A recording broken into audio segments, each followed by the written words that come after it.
রূপনগরের এই ছোট্ট ঘরেই আমরা তিনজন থাকি। মা, তুমি কেন আমাকে ছেড়ে গেলে?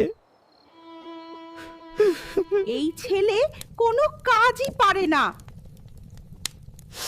আমি তো সব কাজ করি বাবা।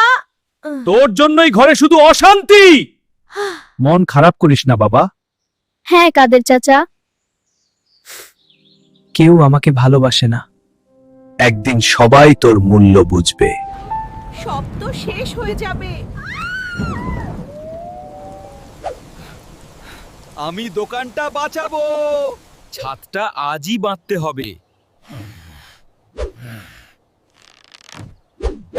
আপনার ছেলে আজ বাঁচিয়েছে। আমি তোকে ভুল বুঝেছিলাম রে।